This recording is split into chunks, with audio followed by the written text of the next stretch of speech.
in biomolecules, the next type of biomolecule is proteins.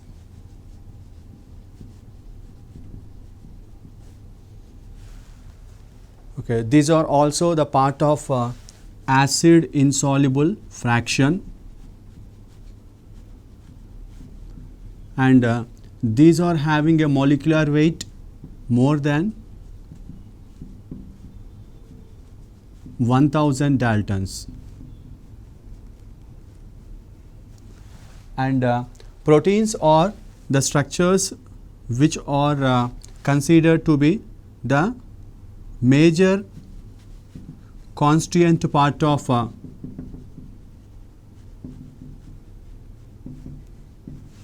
body of animals.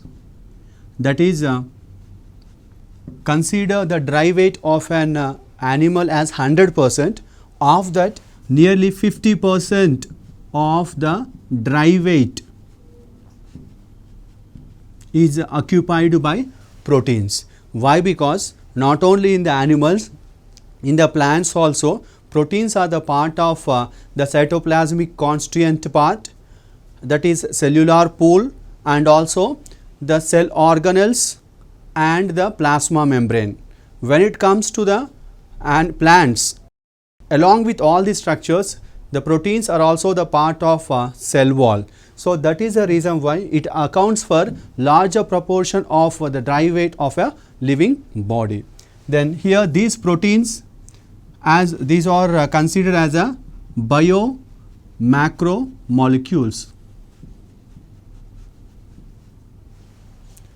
Biomacromolecules, and here proteins are made up of amino acids. These are made up of amino acids, and here these proteins which are made up of amino acids, which are the major constituent of the body of an organism, and the type of amino acids which are useful for making the proteins are only 20 types, but based on the arrangement and the sequence and also the number, the repeated units of the amino acids, based on all these characters, the type of proteins are changing. So here there is a lot of diversity between the proteins, between different species, but within the same species proteins are of different types, but the difference is very less, or the related proteins are more within the species, related proteins are very different in the different species. That means it is also useful for knowing about the evolutionary relationship between the species.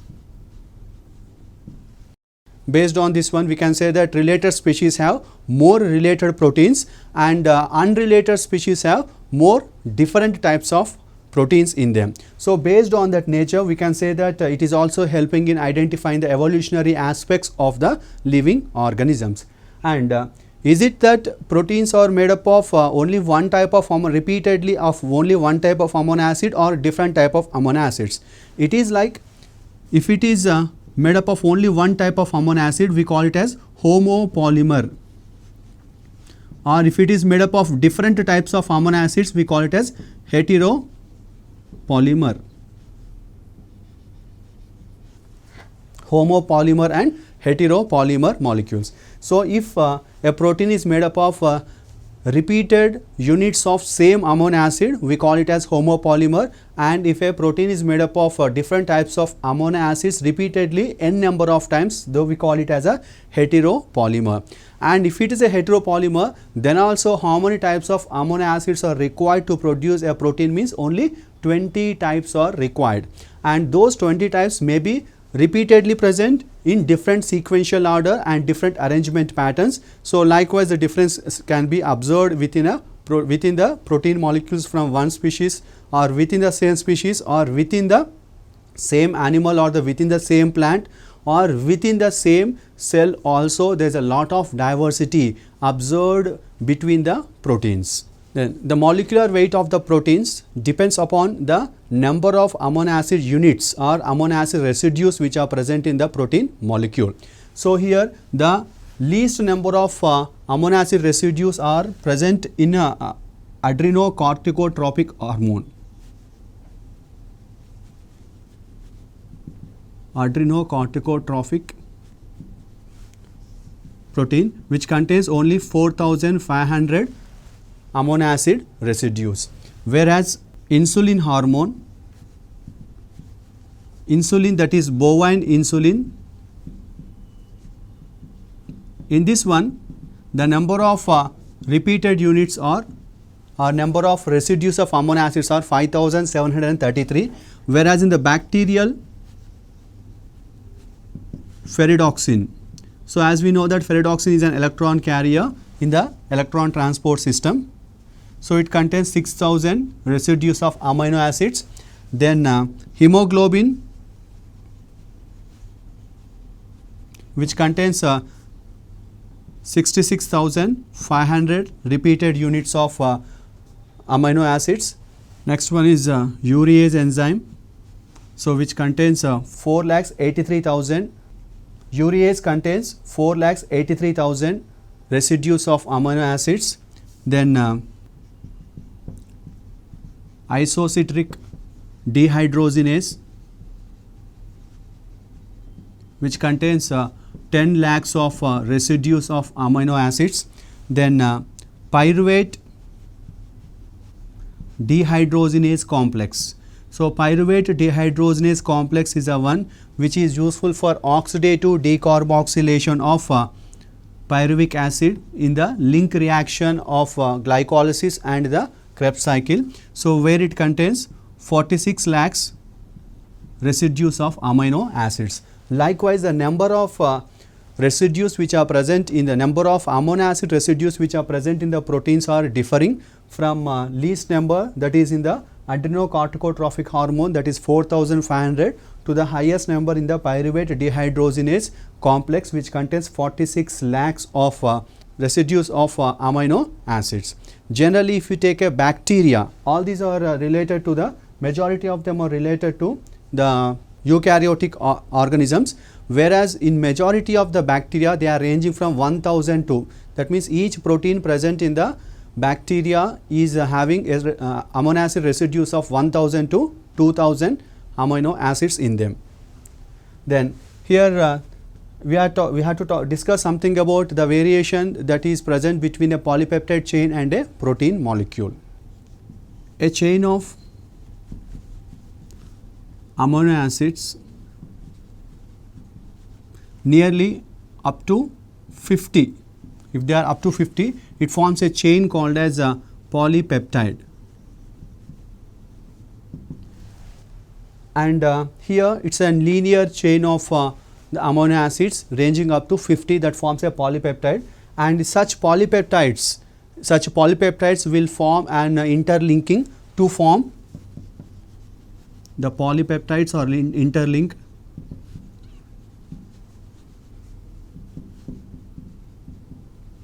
to form a protein molecule.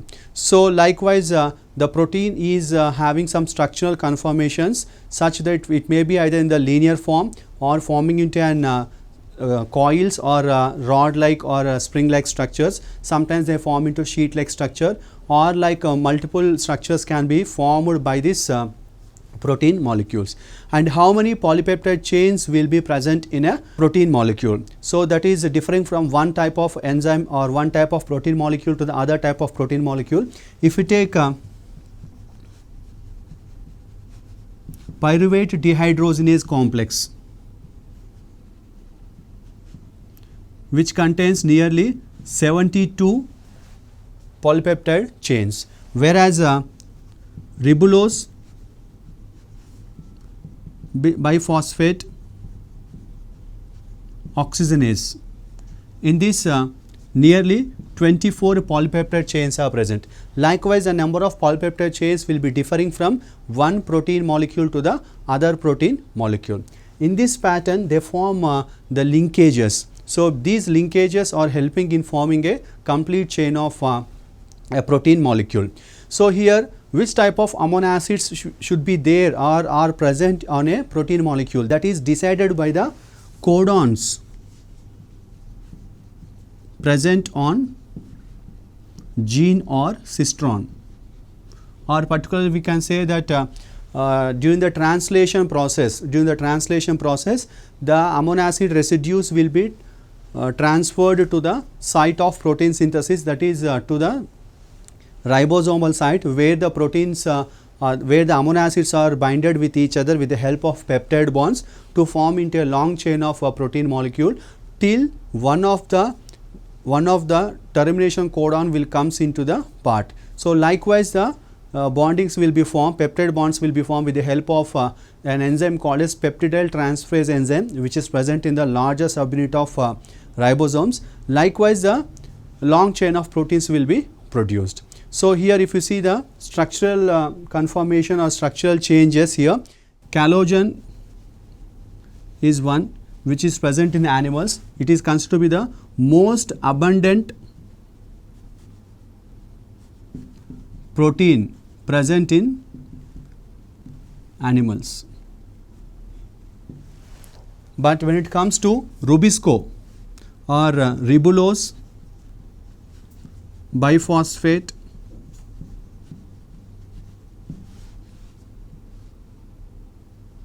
carboxylase oxygenase enzyme. So this is considered to be the most abundant means which is present in the larger quantities, most abundant protein or the enzyme in the plant body and also in the biosphere. Which accounts for about nearly 25 to 50% of soluble proteins which are present in a plant cell. So these are the two important type of proteins molecules which are present in animals and also in the plants and biosphere of the earth. Structural organization of proteins.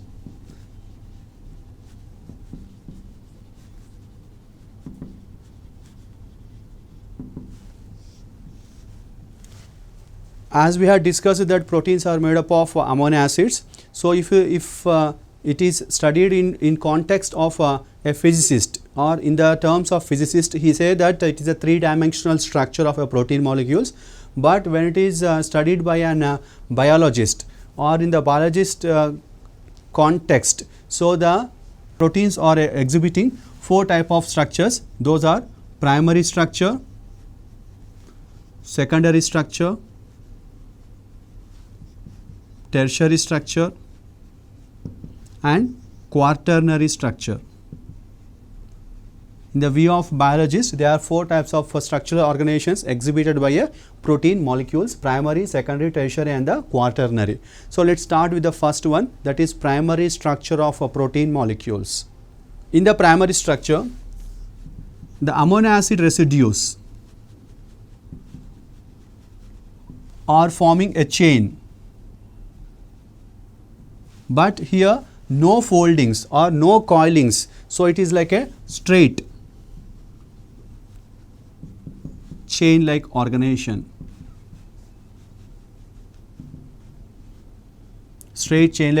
without any coilings or without any foldings anywhere in the structure. So let's take the examples here. As we know that each amino acid contains functional groups also. So here in the process how does a peptide bond is formed is, actually the peptide bond is formed between the COOH of one amino acid with that of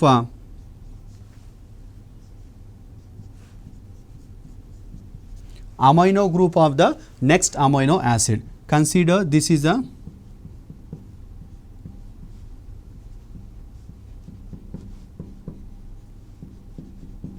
first amino acid and the second amino acid. Consider here the peptide bond is formed between the first amino acid and second amino acid, that too between the carboxyl group of first amino acid and the NH2 group, that is amino group of the second amino acid, where the dehydration is taking place. So one water molecule is released, and Now the second amino acid COH group will form the bond with the third amino acid and releases one water molecule. So likewise a straight chain of amino acids will be formed, that is called as a primary structure. Without any the coilings or any type of folding like structures can be observed in the primary structure. This is one of the simplest structures where without any such type of foldings or and here always the bonds are so here the type of bonds which are formed are the peptide bonds, which are considered to be the strongest bonds, and here it is always between CO and NH, always in this direction, CO of the earlier one and NH of the next amino acid. And in a protein chain, consider this is a protein chain where the water molecules have been lost, where CO and NH group, this is a peptide bond that is formed, and here between CO and NH group of the next one. So likewise a small polypeptide chain is formed. So here these are the peptide bonds, and this structure where always the CO of earlier one and NH of the next one, and here also CO of the earlier amino acid and NH of the next amino acid will be forming the peptide bonds. And consider this is a small polypeptide chain. In this, on the left side, this is the left side of the protein chain and this is the right side of the protein chain. In the left side always a free NH2 group is present, and the right side free carboxyl group is present. So likewise always if we are drawing a, consider if we are showing that in the form of an chain like this. So here we have to show NN and this is a CN, and always it have to show in the arrow mark from C to N direction. So this type of organizations, this type of changes can be observed from the structural organization of the primary structure of protein molecules. In the structural organization, secondary structure.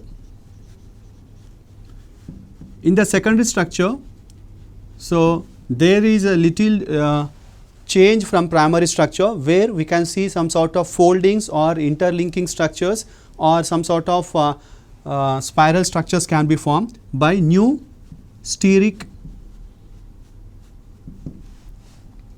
changes which are taking place, where new links will be formed in the process. In the process we can see some side chain like organizations. So this type of foldings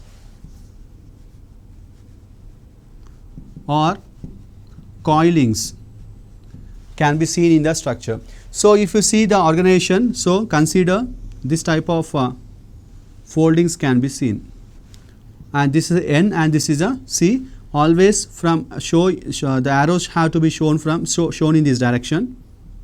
The arrows have to be shown in this direction like this.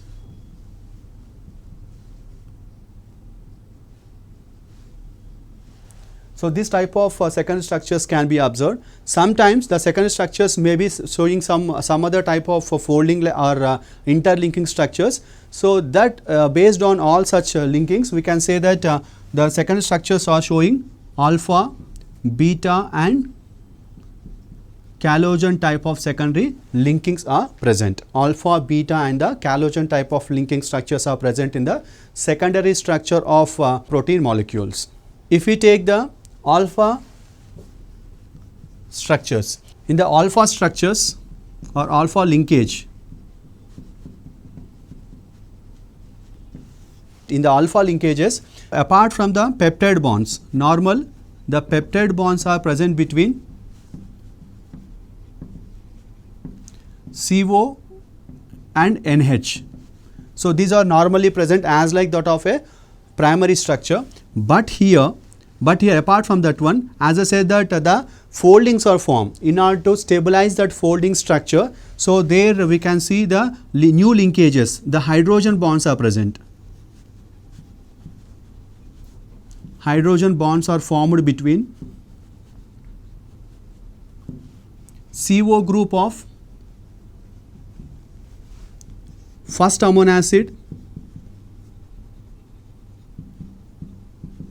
and the NH group of fourth amino acid. So this special hydrogen bonds, so these are stabilizing the foldings or helices which have been formed by the alpha helix structures. So let us take the example of the alpha linkages where we can understand how the linkages have been formed. Let us take the example of one linkage like structure. So here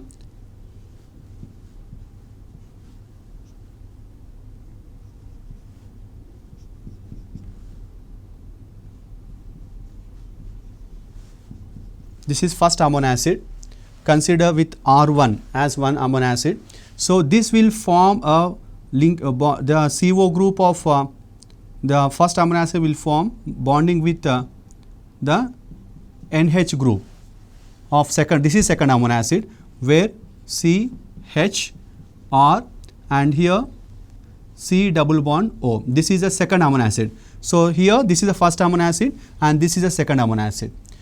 Then the CO of the second amino acid will form the hydrogen bond, so peptide bond with the third amino acid.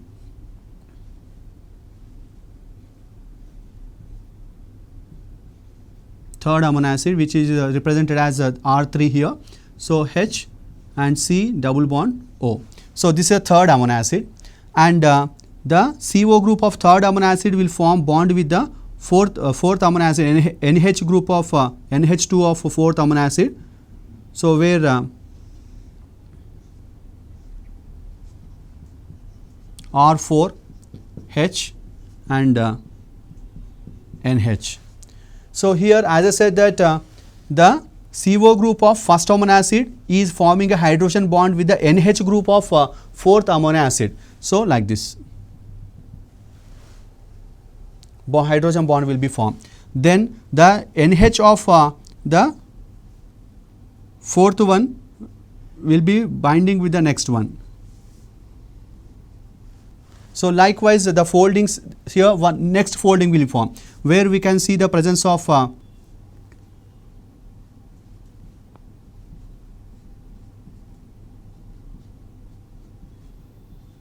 R5 and H. So fifth amino acid. Then comes the sixth one. So once again we have to show with C double bond O, C, R6, R6, H and NH.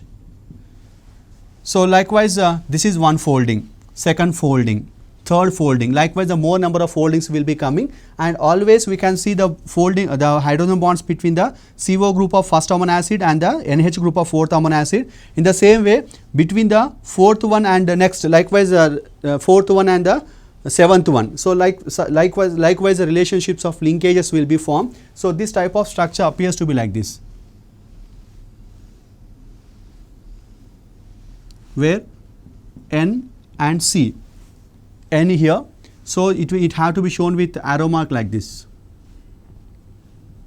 from N direction to the C direction, showing different types of amino acids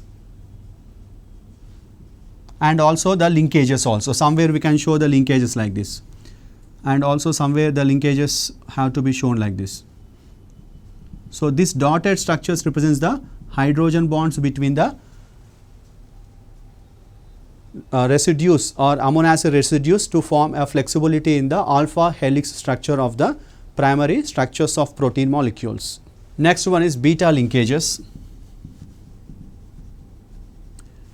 In the beta linkages, so as we have seen the alpha linkages, that is the coiling is present, but here in the beta linkages, here we can call beta pleated structure. So why it is called as beta pleated structure means, here this will form a sheet like, instead of ring, rod or any coiling like structure, it forms a sheet like organization. So pleat like structure will be formed, so we call it as a beta pleated structure. So here how does this beta pleated structure is formed means, here why it appears to be like a sheet like structure means, here the different polypeptide chains or either the residues or the side chains of these polypeptide chains are parallel to each other or anti-parallel to each other. Based on that one, beta parallel pleated structure or beta anti-parallel pleated structure. So, how it is formed means the residues or the side chains which are present on the polypeptide chain, they are parallel to each other. So, we call beta parallel or adjacent to each other, and the adjacent polypeptide chains have the side chains which are anti-parallel to each other. So, that is why we call beta anti-parallel pleated structure. Between this adjacent polypeptide chain like structures, so hydrogen bonds are formed which will stabilize the structure. So, let us see how these structures have been organized. Consider this as a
So, this is a beta pleated structure of the secondary structure of protein molecules, in which these are the adjacent polypeptide chains.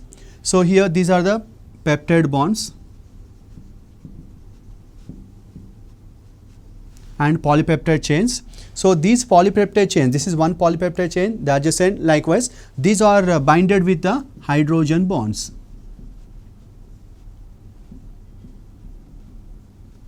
So, these hydrogen bonds, because of the formation of the hydrogen bonds, the entire structure appears to be like a pleated or sheet like organization. That is why we call it as a beta pleat structure. So, which is showing more sort of foldings when compared to the alpha helix like organization.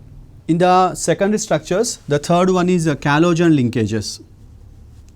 So, in this type of organization was discovered by Ramachandran. So, according to the scientist, so there are three fiber like structures, so which are coiling around each other to form a rod like or ring like organization. So, that can be seen here based on the diagrammatic representation part. So, here this type of this type of structure can be observed first.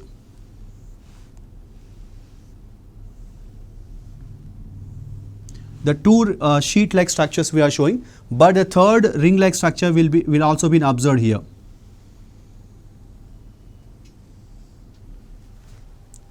And the three ring like structures or the fiber like structures which are present, they have been binded by the hydrogen bonds like this. They have been binded by the hydrogen bonds. This type of three rings which have been stabilized, or the structure have been stabilized by formation of hydrogen bond. This type of structure is called as calogen linkages, that was discovered by Ramachandran scientist. In the protein organization, the third one is a tertiary structure. Tertiary structure is the important one to be said, because majority of the metabolically active proteins, particularly if we take the example of enzymes are exhibiting the tertiary structure. So, the foldings will be more, and here till now we have seen only the hydrogen bonds in the secondary and the secondary alpha helix, so repeated. So, in the secondary structure we have seen only the additional hydrogen bonds apart from the peptide bonds. But here, apart from this hydrogen bonds, so different types of bonds are also been observed. Hydrogen bonds,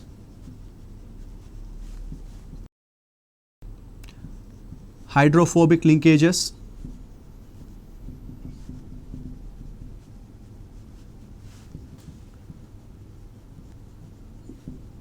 van der Waals linkages, covalent bonds,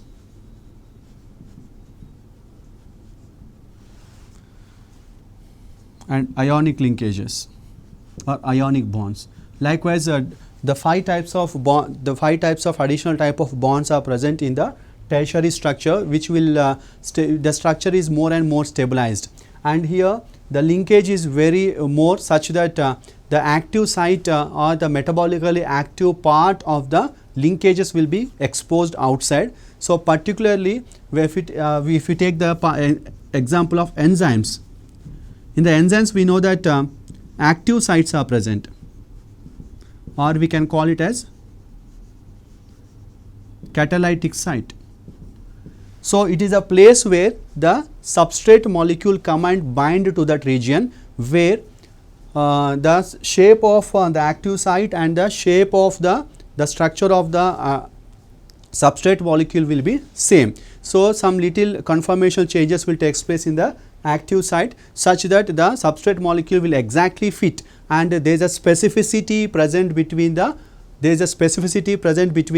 active site and active site of that particular enzyme to that of the substrate molecule. So, if any other substrate molecule will tries and come to fit into the active site of the enzyme, it will not fit. So, that type of specificity will be there, and once a specific substrate molecule fit into the active site, what happens is the substrate molecule is converted into product molecule. So, this active site or the catalytic sites are formed because of the tertiary structures. That is why we say that tertiary structures are metabolically more significant structures when compared to the other type of structural organization exhibited by protein molecules. In this tertiary structure, we can see some little organization structures here.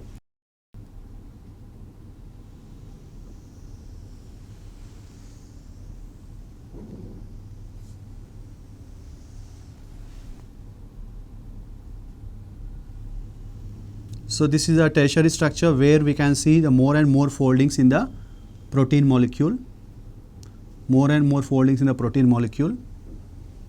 and presence of different types of bonds are also being observed here. So, like the hydrogen bonds are formed by exchange of proton molecule between the functional groups which are present here, that is between CO and NH. So, this is a hydrogen bond. So, this is a hydrogen bonds are formed by exchange of the H plus ion between the two functional groups which are present in the amino acid residues of protein molecules, and between the different types of ions, that is cation and the anion. So, between these two different types of ions, the bond which is formed is a ionic bond or ionic linkages. The next one is covalent linkages. Here the covalent linkages are formed by sulfur sometimes, here that is called as disulfide bonds. This is a covalent bond.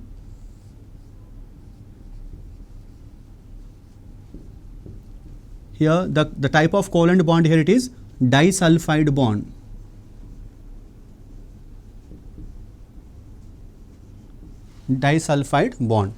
Then ionic linkages, hydrogen bonds, covalent bonds. Next one is van der Waals forces, which have been formed between the two structures which are present in the. So, this is a linkage which is formed between these two. This is called as a van der Waals linkages. Then next one is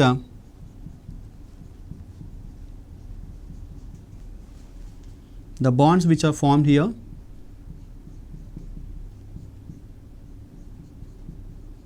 The link which is formed here, it is called as hydrophobic linkages.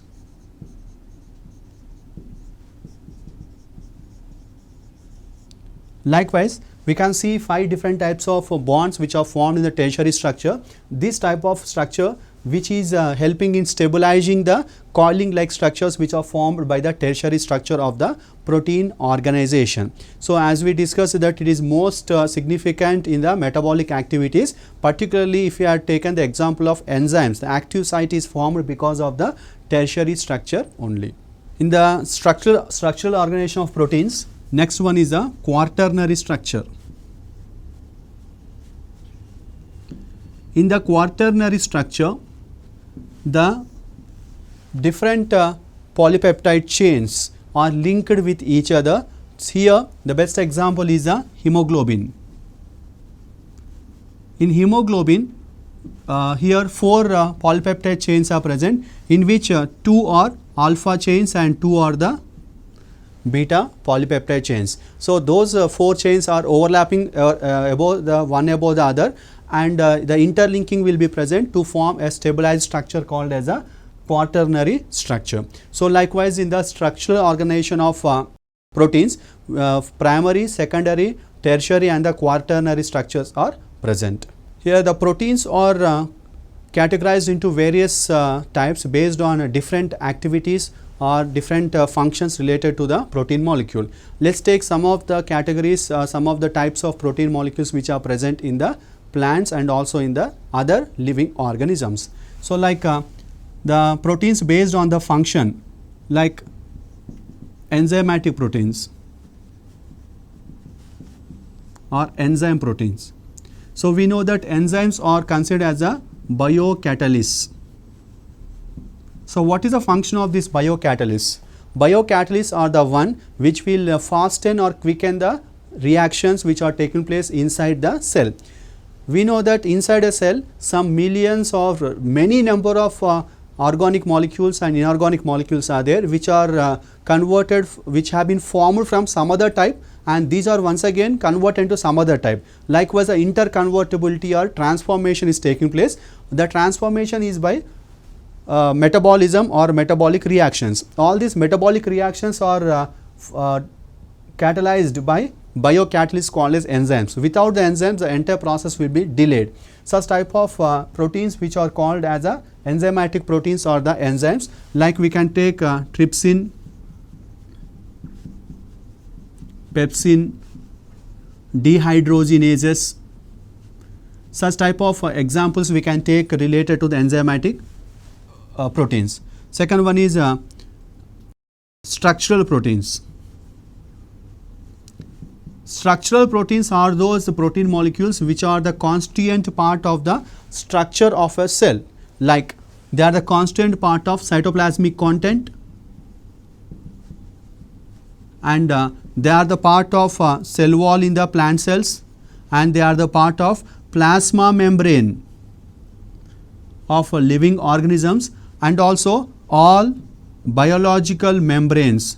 All biological membranes means the membranes which are present around each and every cell organelle. So in them the proteins are present along with the lipids.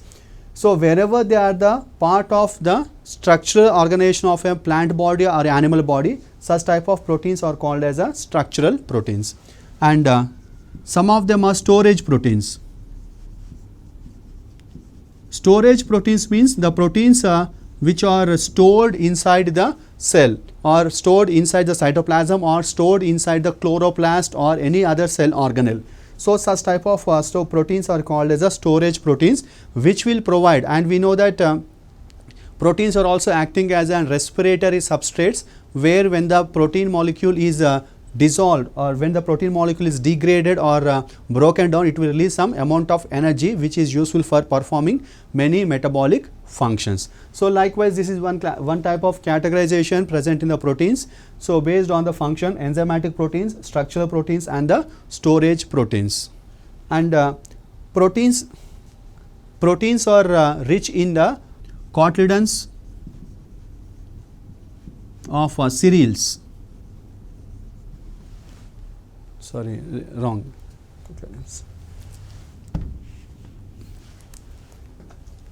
Repeat. So proteins are rich in the cotyledons of pulses, like bean family. They are protein rich contents, the soya bean, Pisum sativum, like many such examples are present where the storage proteins are present in larger quantities. And as we know that the leucoplasts will store the proteins, and wherever the proteins are stored, such type of leucoplasts are called as proteinoplasts or alluroplasts also.